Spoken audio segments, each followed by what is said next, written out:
প্রতিটি মানুষই সমাজের এক একটি গল্প, যে গল্পগুলো দিয়েই সমাজ সভ্যতার অস্তিত্ব আমরা টের পাই। আবার মানুষ মাত্রই তার একটি স্বপ্ন থাকে, যে স্বপ্ন দিয়ে গল্পগুলো প্রাণ পায়, বেঁচে থাকে মানুষ। কিন্তু যাদের কোনো স্বপ্ন নেই, তারা কি বেঁচে নেই?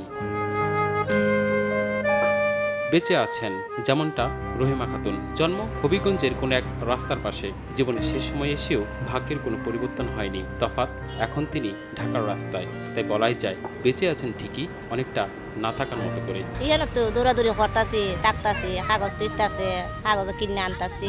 তো এই যে এখন খাবে বলতে আমরা কাপড় চুপড় এগুলো কাপড় পাইছি, দিলাসে আমার পাইছি। তথাকথিত আধুনিক সভ্য সমাজে রহিমাদের মতো অনেকেই আছেন যাদের কাছে বিশেষ দিন বলে কিছুই নেই, বরং বছরের অন্য ৩৬৪ দিনের মতোই বর্ণহীন দুঃস্বপ্নের মতো বিশেষ দিনগুলো। যেদিন পাক করি নেই অমনি আসি, ওই বেলা হলে ওবি আসি, পাক করুন আল্লাহ জামাফে মরিচ গিরে নুন টুন কে আছে কেরা দেবো মিছিল করে খায় কিনা খায়, কেউ দিলে খায়।